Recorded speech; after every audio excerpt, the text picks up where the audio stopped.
Welcome to Life's Hidden Curriculum. I'm your host, Quan King. This podcast is for Philadelphia teens and young adults. This is a passion project of mine. I appreciate you guys tuning in. Let's get into it. All right.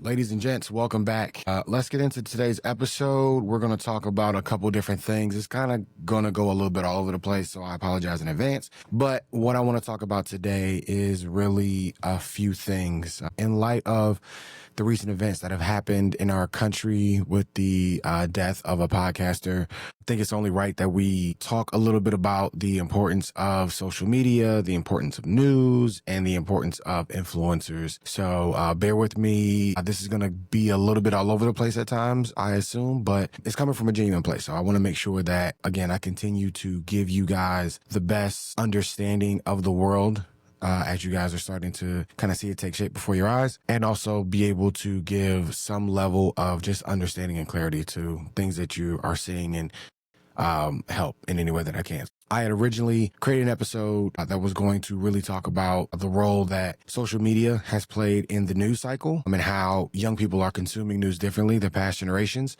I still want to do that, but then also going to kind of dovetail that in with some other information as well that I think you guys will definitely find useful. So a Pew study, which is basically an organization that conducts a lot of scientific research, they did a study of young Belgians and found that young people are more likely to encounter the news in a more passive way, and they get it through online social media sources, platforms, so like social media, TikTok, and even stuff like this, like podcasts, right?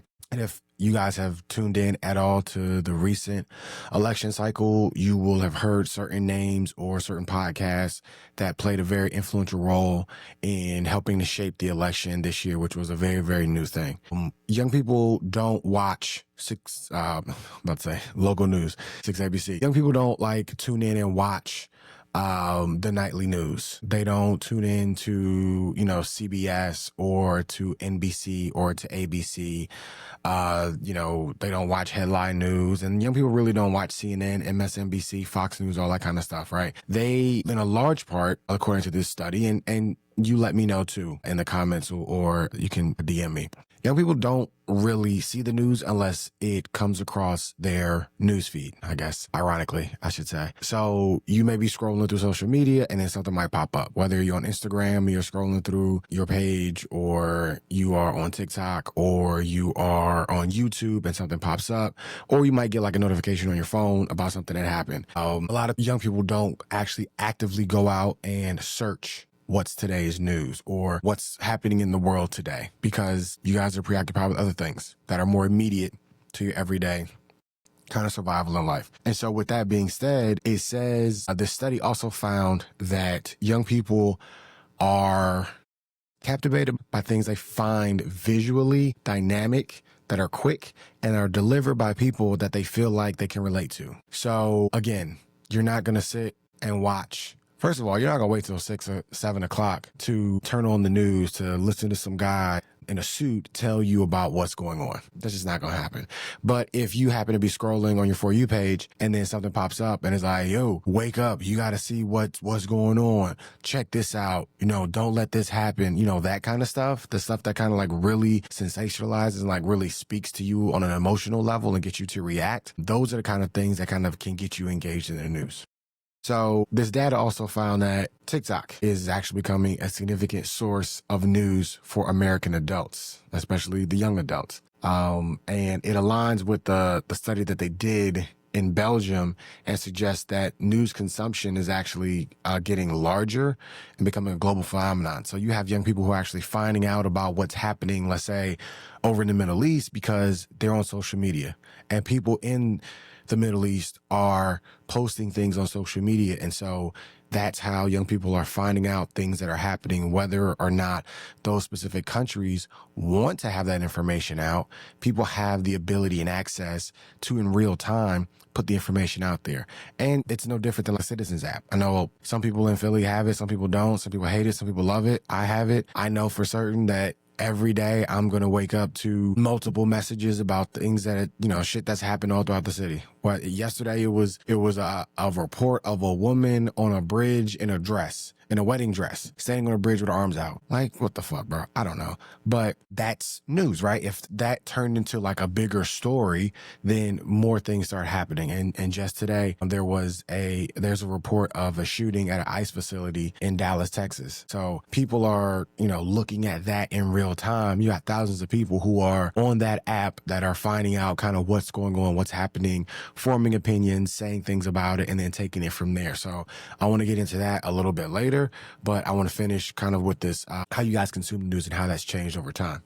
So the way people are consuming news now is actually forcing media companies to change, because instead of having these really long, drawn out conversations, news seems to really be consumed in these really quick bites, these little sound bites. And so, people aren't always having enough of the attention span to actually dig into the research, but they're listening to what someone's telling them the news is. And if they agree, or if they feel as though they have like an emotional pull towards that, that's how they interpret the news, which by just me saying it should kind of give you an indication that, like, wait a second, if somebody says something that I like or that I agree with, that doesn't necessarily make it the news, right? That could just be somebody saying something I agree with. It could be an opinion. Yes, that's exactly what I'm saying. And that's why you have to be very careful about what you choose to consume and what you give your energy to, which I'll get into in a second.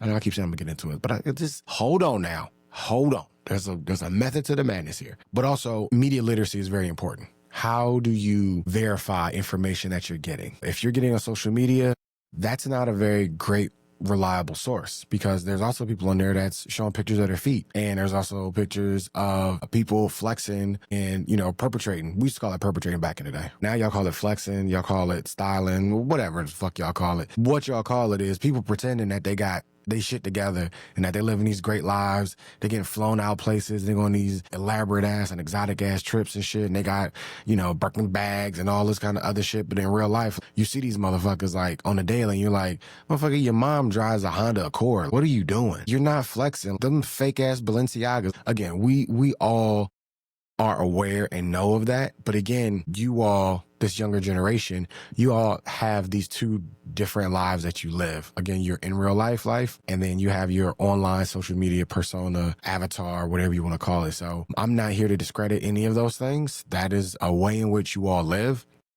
And I respect that. It just means that you guys also have to develop a new skill in media literacy and really digital media literacy to understand how to consume that and how to disseminate information. In short, how do you tell the real from the fake? Okay. So that was the main crux of that initial kind of podcast that I wanted to do. And I really wanted to talk about that first, because what is actually changing is that the traditional news sources are trying to figure out, how do we engage audiences better? How do we do a better job? So one, we don't lose our jobs, but two, also, how can we make sure that we maintain that same level of integrity and journalism at a high quality for an audience that's not going to sit up, that's not going to pick up and read the paper, that's not going to tune into evening programming, that's not going to log into our website, become a member, and, read these long ass articles. And so you have a lot of traditional news media has now, they have podcasts, they have Instagrams, they have Twitter accounts, they have all these different things where they're shooting out news and information and linking it to some of those more traditional sources, whether it's a website, whether it's a video, whether it's whatever it is. That's how they're kind of doing it. Now, the fucked up part is there's a whole play of capitalism behind that too, because access to information shouldn't be hid behind a paywall. If there's news that's happening, I shouldn't have to be a subscriber to get access to that news. It should just be available to everybody across the board. That's just how I feel. I'm alone on that. That's cool. Whatever. Let me get into it. So, what I do want to talk about, I already touched on it a little bit, capitalism. I'm going to get into it a little bit more. Social media and the influencers and influence in general. And then this theory I have, which may not necessarily be my own unique theory. It might be something that I pulled out of the ether or the zeitgeist, if you will, but I call it the energy conservation theory. So we'll get into that all in the next couple of minutes. So first, I want to start off with an example, and we talk about capitalism, right? So you all remember, are familiar with NFTs and, cryptocurrency to a certain extent, but really the NFTs. So I'm reminded of a a picture that sold for about $600,000. And this was at least a year, if not longer ago. This picture was of a popular meme that I had seen multiple times. And it was the picture of a young girl kind of looking back over her shoulder at the camera as a house is on fire in the background, right? I think I painted that picture pretty clear. We all know the image I'm talking about. The NFT of that sold for about $600,000, right? Now, here's the weird part. The way capitalism works in this country is strange. Now, people will tell you that capitalism is all about whoever builds the better mousetrap, right? But there's like a ... that happens. And they don't finish the second part of that. And the second part is usually gets all the money, gets all the spoils, whatever. But essentially, if you make a product and you make it the best product, then you should be able to make all the money off of it. Now, what's hidden behind that is that the product doesn't necessarily have to be great. Somebody has to be willing to buy it and pay for it. And the less money you spend on something and the more somebody's willing to pay for it, that is a massive profit. And a lot of people structure their organizations and businesses on that model. Let's do a little bit of effort. Let's get maximum output. It's very capitalistic mindset and kind of perspective to have. So here's where it's weird, right? So I'm gonna take you guys down a really quick memory lane that you guys don't have because you're a younger generation. So back in the day, we had old school cameras, right? Where you actually had to load the film into it. And the film was on this small spool. You would go to a CVS, a Walgreens, Duane Reade, a Rite Aid. And for anybody that's listening to this 10, 15 years from now, these were stores that also had pharmacies inside of them.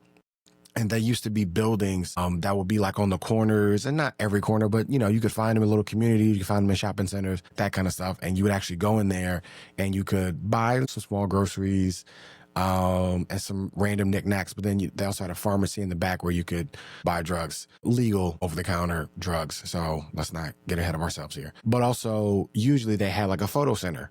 And in that photo center, that's where you could buy film, but then also you could take the film that you used and they would develop it for you. And they got really good where they could do it within an hour, right? So you had these 1 hour photo centers. So we had these old school cameras that you actually had to load the film into. And you pulled the film across, you loaded it on a spool, you cranked it a little bit, closed the lid, and then you could take up to like 30, 32 pictures on one roll of film. Then, like I said, you take that film, you take it to a photo center, they would develop it, and then you could request how you wanted the pictures, whether you wanted single prints, double prints, you wanted large, big prints, whatever. You could do all these different things. The same kind of shit that you could do at Staples with pictures, they could do for pictures, but they were just regular pictures. You didn't get poster boards and shirts, all that kind of shit done. So what you also got in that package of your prints were negatives. Now you're like, wait a second, where the fuck is this conversation going? Trust me, hold on. I'm right here. Now here's where it's weird. Here's the whole thing about capitalism that makes it very strange. The fact that somebody was willing to pay $600,000 for an NFT of an actual picture, you have to understand something. The actual picture itself is probably still in that young girl's, or who's now probably an older woman, is probably still in a photo album in her house or with her parents. The actual picture, because what you see online is a picture of a picture. But the actual picture in and of itself is probably still in her possession, in her house. But someone paid $600,000 for the picture of that picture. Not only that, she may even still have the negative, which means from the negative, you can develop and make more copies of the original picture. So here's the thing that's weird about this whole NFT thing. It's not that I don't understand it. I completely get it. But here's the inherent flaw. Being able to pay that amount of money for a thing that you don't even own technically and can be replicated is kind of like saying, I own the wind. You don't. How do you put a price tag on the wind? How do you say, well, I own this wind right here? How do you know this wind isn't that wind? Also, where did your wind go? Because wind is always in motion somewhere. So you have it now, but you don't have it later. You have it later, but you don't have it now. Are you going to have it in the future? I don't understand how this works. The same thing with this NFT thing is, I get the whole blockchain and like you own yada, yada, yada, and it moves. I get all that. But the actual image in and of itself, you don't own. I mean, whether or not it's even copyrighted or not, we're not even talking about that. But the actual picture in and of itself, you don't technically own. And on top of that, if there is a negative, then that also means that people can make copies of the actual original picture too. So it's a weird thing of like, what did you actually pay for? Right. But that's capitalism. That's how this weird manifestation of capitalism has existed. And with that, we're talking about the importance of influence and about social media and about the things that you see and how they grab your attention and how people have now been able to put a price on that. And then we're talking about the attention economy. That's something that you've probably heard a couple years ago, but that's the world we live in now. So you have all these different economies that are taking place, but now you also have the attention economy. And that is, we've been able to put together this formula that says eyeballs on an object in the digital world can now translate into dollars. So fun fact, if you listen to a podcast, that listen is registered as so many seconds or so many minutes or so much amount of time. You don't have to listen to the entire thing for it to count as one listen. And if you don't believe me, think about this. Next time you're on YouTube, next time you're on anything that an ad pops up and it allows you the opportunity to skip, I want you to think about how short, the shortest amount of time it has to be before you hit that skip button. Now, I know YouTube has changed their shit up a lot now. Now they got up to like a minute, but then you'll get like, it'll say 55 seconds, and then it'll get down to like 45 or 30, and then you can hit next, and it'll take you to another ad, right? And then that window maybe will be down like 25 seconds. Then after 25 seconds, you can hit skip again. You know, it'll get to like 20 or something, hit skip again. And then you might get like a 5-second ad real quick. Now you got 3 ads in less than a minute, but that last one was only 5 seconds. That 5 seconds is money that someone paid to be able to have their ad up for 5 seconds. 5 seconds. That counts for something. That is money right there. So whether you hit skip or not, whether you click on that link to find more information or anything like that, there's money to be had in those things. And that is the attention economy. How do we monetize your attention for the moment? How do we grab your attention? And that brings me to the influencers. Now, I think there's one thing that really has to be said and really understood. I feel like it's very obvious, but I don't know that everyone is paying attention. People identify as influencers because their job is to influence you. You may not agree with what they're saying, but if they can influence your opinion, your thought process, well, that changes something. That changes something in your behavior. Whether you like it, what they say, or you don't like what they say, it's still an influence. And so those things, they get paid for. So they may not necessarily agree with what they're saying personally, but they're going to say it because they're being paid to influence. And I think that's very, very important and very, very critical. If we're talking about this is where young people might be getting news from influencers, keep in mind, the influencers are being influenced to influence you. Because at the end of the day, they're like, this is how I make my money. I make my money off TikTok and making sure that I can be on Twitch and I can do this. And I'll be honest with you, like the streaming thing is a grind. A lot of people look at that and say, like, I want to be an influencer, you know, I don't do this and I want to da-da-da. But the reality is, like, you got to do a lot of work. You know, I look at a lot of people that were really big into the container homes and they started, you know, doing that.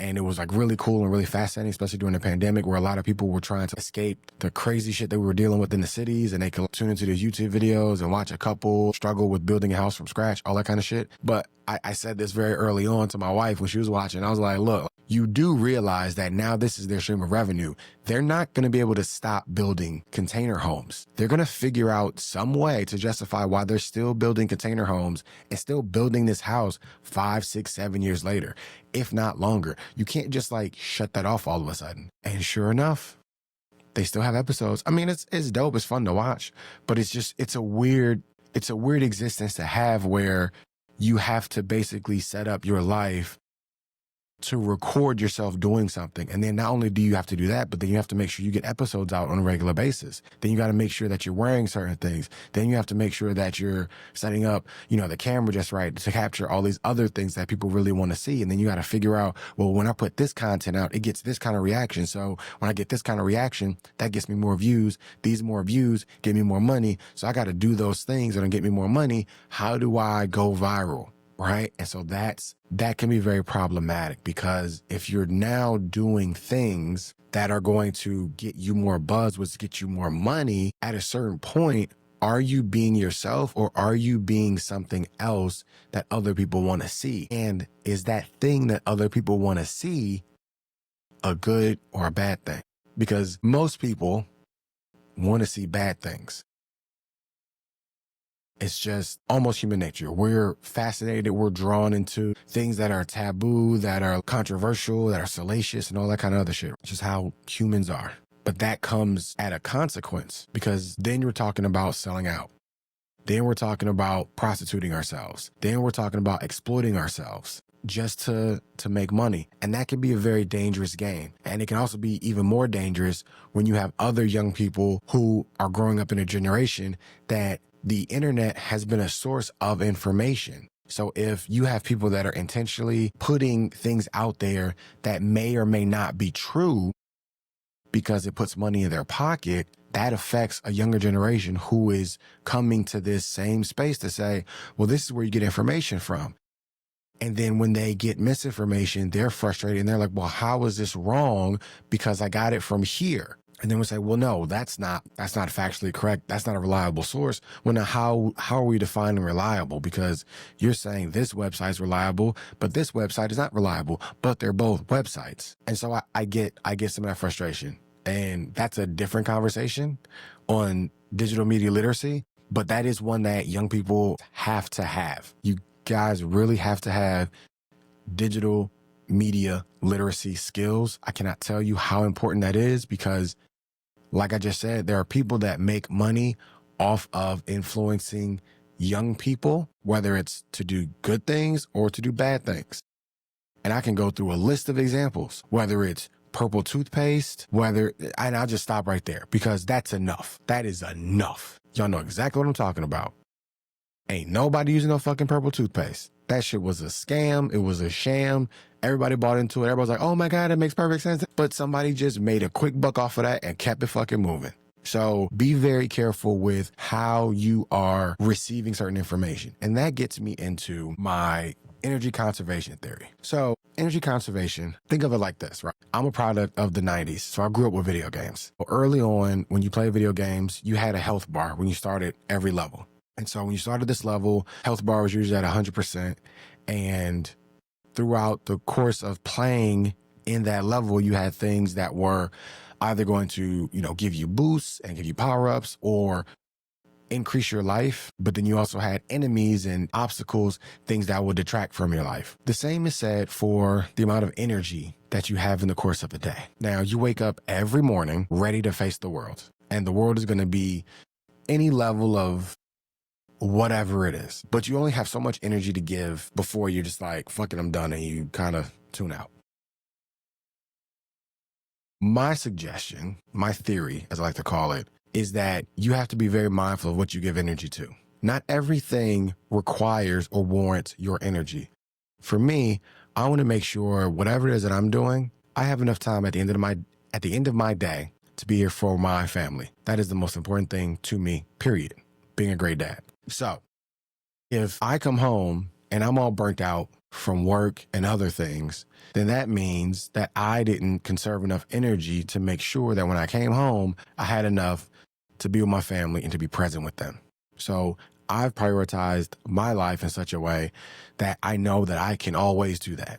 I can always be present for my family, no matter what job I have. That is going to be a priority of mine to say, I can put this aside, I can leave this where it is, and now it's me as part of this family unit. Now, some people struggle with that, and I can understand why. It can be quite a challenge to be able to navigate certain things when you have new responsibilities or when you have difficult responsibilities. But I can assure you this right now. The moment you're able to really understand how to do that and you're able to do that effectively, that's when a lot of things are going to change.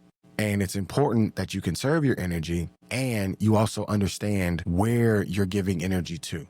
I'll give you a perfect example. I can wake up in the morning and I can turn on the Sports Center and I can immediately get drawn into a conversation about why or why not LeBron James is a GOAT and why or why not he is or is not better than Michael Jordan. And I can have this really involved, passionate response and reaction to it. And that can paint the rest of my day. It could be a good day, it could be a bad day, depending on how I feel and what I hear on the TV, right?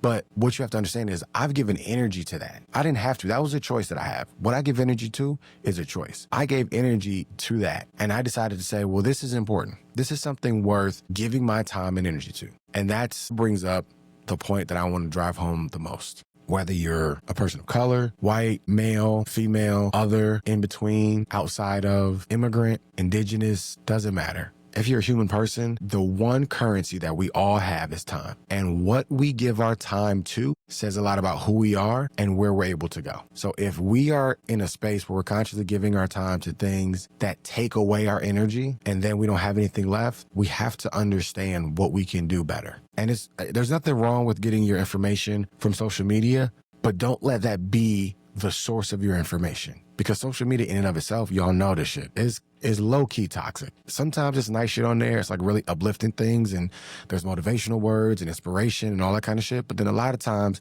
it's a bunch of shit that's on there that's like, yo, like this shit is like bringing me down. Like it's getting me upset. It's getting me all fired up and you have to take a moment, ask yourself why. Why am I, one, feeding into this? Then two, why is someone trying to get this reaction out of me? And be mindful of that. Be mindful what you give your energy to. I kind of kept y'all longer than I anticipated, but I appreciate y'all holding it down. Yeah, we live in this attention economy, and that's shaping how we actually consume the news. And you all are in the generation now where y'all not doing the regular news that we did growing up, where you had to sit in front of the TV and listen to Walter Cronkite tell you about how the world is. We live in a very different world. And to some extent, some of that is under attack as we speak. And I try my best to avoid getting into politics on this because that's not really my space. I have opinions, sure. I have perspectives and views, absolutely. But this podcast is for you all, teens and young adults. And what I don't want to do is influence you in any direction.